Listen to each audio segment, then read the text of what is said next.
ራሳችንን ለማሻሻል ብዙ መጽሐፍትን እናነባለን፣ በምንፈልገው ዘርፍ ላይ ብዙ ጥናትን እናደርጋለን፣ ብዙ ቪዲዮዎችን እንመለከታለን። ነገር ግን በምንፈልገው ልክ አንጨምርም። ምክንያቱም በቆየን ቁጥር መጀመሪያ ላይ የሰበሰብነውን ዕውቀት እየረሳን እንሄዳለን።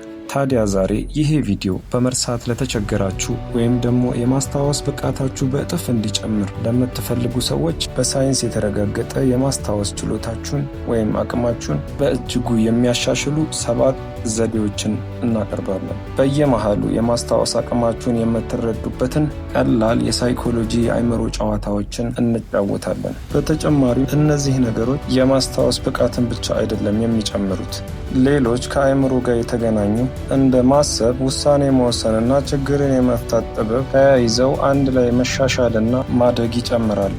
በቪዲዮ መጨረሻ ላይ ያስቀመጥናቸው 3 ቲፖች ደግሞ የማስታወስ አቅምን ለመጨመር የምትጫወቷቸው ቀላል የሆኑ የአእምሮ ጨዋታዎች ናቸው።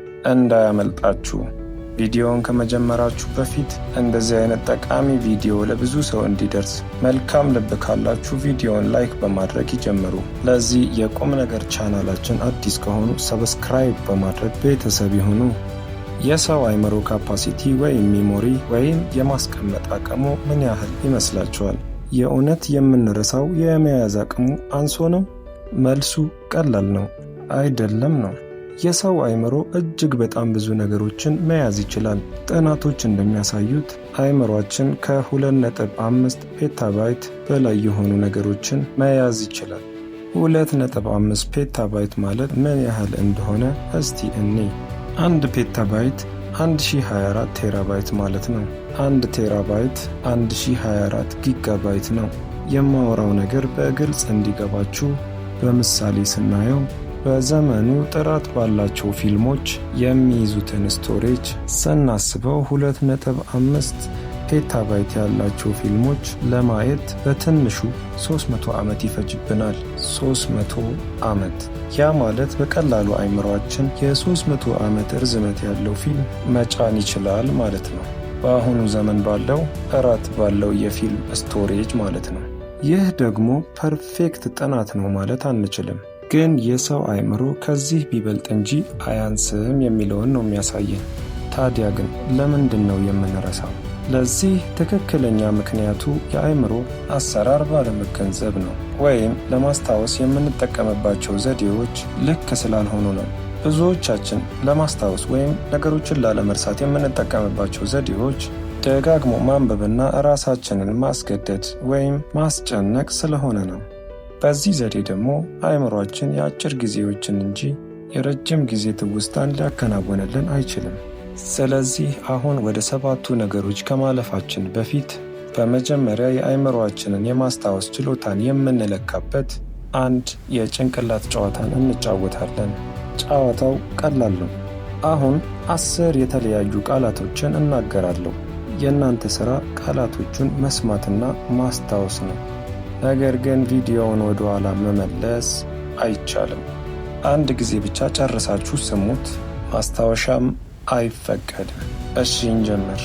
1ኛ ብዕር፣ 2ኛ ማህተብ፣ 3ኛ እስክሪብቶ፣ 4ኛ ቀስተ ደመና፣ 5ኛ ሰማይ፣ 6ኛ ብርቱካን፣ 7ኛ ሰርግ፣ 8ኛ ዝናብ፣ 9ኛ ወተት፣ 10ኛ ወርቅ። በሉ አሁን ቪዲዮውን አቆሙና ምን ያህል ቃላትን እንደምታስታውሱ ራሳችሁን ፈትሹ። እሺ ጨርሳችሁ? እሺ አማካኝ የማስታወስ አቅም ካላችሁ ከ10 ቃላት ከ5 እስከ 7 ድረስ ታስታውሳላችሁ። ምናልባት 10ንም ማስታወስ የቻላችሁ ጥሩ የማስታወስ ብቃት አላችሁ ማለት ነው። እሺ 10ንም ያገኛችሁት ደግሞ በቁጥር ተርታ ነው ወይ የሚለውን ራሳችሁን ጠይቁ። ነገር ግን በዚህ ጌም የመጀመሪያውንና የመጨረሻውን ለማስታወስ ሁሉም ሰው አቅሙ ከፍተኛ ነው። አሁን የማስታወስ ችሎታችንን ከፍ ወደሚያደርጉልን 7ቱ ዘዴዎች እንለፍ። 1ኛ ዘዴ ላይ ያስቀመጥነው የማናስተውለው አቅማችንን እየገደለ ያለው የማትጠብቁት በተሳሳተ መንገድ የምንረዳው ሐሳብ ነው። አሁን ወደ ዘዴዎቹ እንለፍ። 7ኛ ውሃ መጠጣት ነው። አንጎላችን በቂ የፍሳሽ መጠን ካላገኘ የማተኮር ብቃቱ እያነሰ ነው የሚሄደው። የትኩረት አቅም ደግሞ ከማስታወስ ጋር የአንድ ሳንቲም ግልባጮች ናቸው። በትክክል ትኩረት ለማድረግ እንድትችሉ በቂ የሆነ ውሃ መጠጣት ያስፈልጋችኋል። 6ኛ ላይ ያስቀመጥነው ምህጻረ ቃል የሚባለው ነው። ይህ የማስታወስ ዘዴ ማስታወስ የፈለጋችሁትን ዝርዝር ነገር በአጭር ምህጻረ ቃል የማስቀመጥ ዘዴ ነው። ምህጻረ ቃሉ የሚቀመጠው በቃሉ የመጀመሪያ ፊደል ላይ ተንተርሶ ነው። ትልልቅ ፓርቲዎችና ድርጅቶች የድርጅቶቻቸውን ስም እንደሚጠሩበት ስም ማለት ነው። ትልልቅና ረጅም የሆኑ ስሞች በቀላሉ በቅደም ተከተል ለማስታወስ የሚረዳ ምርጥ ዘዴዎች ናቸው። ተጠቀሙበት። 5ኛ ላይ የምናገኘው መረጃዎችን ወደ ምስል መቀየር ወይም ኢማጂኔሽን የሚለውን ነው። ይህ ዘዴ እስካሁን ድረስ ለማስታወስ ከሚጠቀሱ ዘዴዎች እጅግ ዋነኛው ነው። የሰው ልጅ ጭንቅላት ትልቅ አቅም አለው። ኢማጂኔሽን ወይም ምናብ። ኢማጂኔሽኑ ወይም ምናቡ በአቅራቢያው የሌለ ያልተፈጠረን ነገር በምናብ ምስል ማላበስ፣ መፍጠርና ነገሩን እንደሆነው አድርጎ ማሰብ መቻሉ ነው። ታዲያ ይሄን ምናብ ለማስታወስ ስትጠቀሙት ደግሞ እጅግ በጣም አመርቂ ውጤትን ያስመዘግብላችኋል። ስለዚህ ይሄንን በመጠቀም የሚነገረንን ሁሉ ወደ ምስል ቀይሮ መረዳት ይቻላል። አእምሮ ደግሞ ወደ ምስል ተቀይሮ የተመዘገበውን ነገር በፍጥነት አያጠፋውም። እስቲ ራሳችሁን ተመልከቱ። ፊልም፣ ስዕል የመሳሰሉ ነገሮችን በፍጥነት ከአእምሮአችን የማይጠፉት ለምንድን ነው? ለምን ይመስላችኋል? ስለደጋገማችሁት አይደለም። ነገሩ በስዕል ስለተቀረጸ ነው። ስለዚህ የትኛውን መረጃ ለማስታወስ ስትፈልጉ መጀመሪያ ወደ ምስል ቀይሩት። ለምሳሌ የቀደም የተናገርኳቸው ቃላቶች ሁሉ ወደ ምስል ብትቀይሯቸው ኖሮ ቅድም ካስታወሳችሁት በተሻለ መንገድ ማስታወስ ትችሉ ነበር ማለት ነው። ስለዚህ ለምሳሌ ነገ መጽሐፍ አነባለሁ ከሆነ እቅድህ መጀመሪያ ራስህ መጽሐፉን አንስተህ ስታነብ በምስል ለአእምሮክ አሳየው። አንደኛ ሁሉንም ጥቃቅን ነገሮች ታስባለህ። ለምሳሌ ምን የሚለውን መጽሐፍ፣ የቱ ጋር ተቀምጬ እና ምን አይነት ልብስ ለብሼ ነው የማነበው የሚሉትን ነገሮች ራስህን ትጠይቃለህ።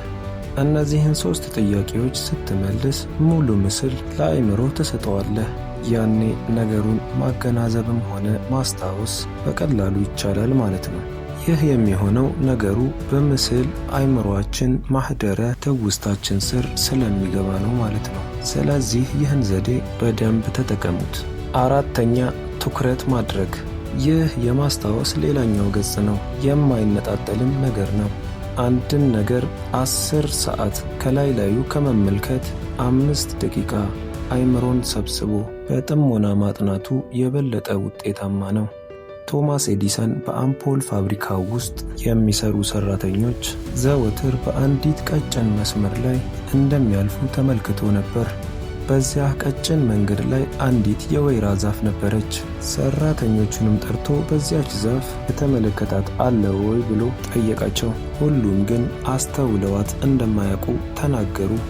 ቶማስ ከዚህ በመነሳት እንዲህ አለ፣ የአብዛኛው ሰው አእምሮ አይኑ ከሚያየው ነገር መካከል አንዱን እንኳን አያጤንም ወይም ልብ አይልም ሲል ተናገረ።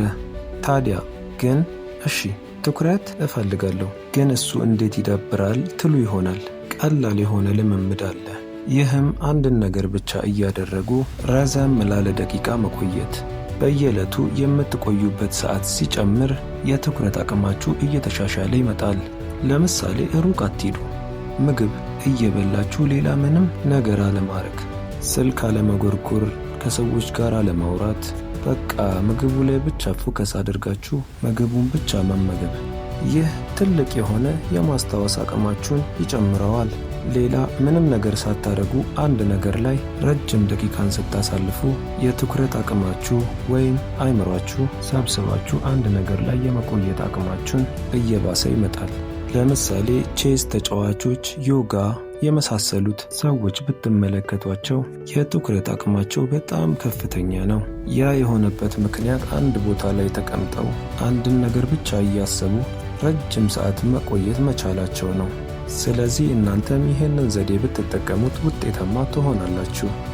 ሶስተኛ ላይ ያስቀመጥነው ማዛመድና ማዋቀርን ነው። ይህ ማለት ማስታወስ የፈለጋችሁትን ነገር ከሌላ ነገር ጋር ማዛመድ፣ በተጨማሪም የተመጣጠነ ሐሳቦችን መሰብሰብና ማዋቀርን ያመለክታል። ማዛመድን ስንመለከት ቅድም የነገሩን ትክክለኛ ምስል በአእምሮአችን መፍጠርን የተመለከትን ሲሆን፣ ማዛመድ ደግሞ መያዝ የፈለግነውን ነገር ከሌላ ለኛ ቅርብ ከሆነ ነገር ጋር ማቆራኘት ነው። ለምሳሌ ስለ አውሮፕላን ለመረዳት ወፍን መመልከት፣ ስለ ካሜራ መያዝ የምትፈልጉትን ነገር ደግሞ ዓይንን ማመሳሰል ነው። ይህ አይነቱ ዘዴ ይህ ብቻ ሳይሆን ብዙ ቴክኒክ አለው። ለምሳሌ ታሪክ መፍጠር ወይም የራሳችንን ግንኙነት በምንይዛቸው ነገሮች መካከል መፍጠር። አሁንም ወደ ቅድሙ ጨዋታ ስመልሳችሁ እሱን ለማዛመድ ስንሞክር ለምሳሌ ዝናብ፣ ቀስተ ደመናና ሰማይ አንድ ላይ የሚታወሱ ነገሮች ናቸው። ምክንያቱም ከሰማይ ዝናብ ይወርዳል፣ ከዝናብ በፊት ደግሞ ወይም በኋላ ደግሞ ቀስተ ደመና ይታያል። ወደ ማዋቀር ስንሄድ ደግሞ የተበታተኑ ሐሳቦችን በነጥብና በቁጥር ማስቀመጥ ማስታወስን ያመለክታል።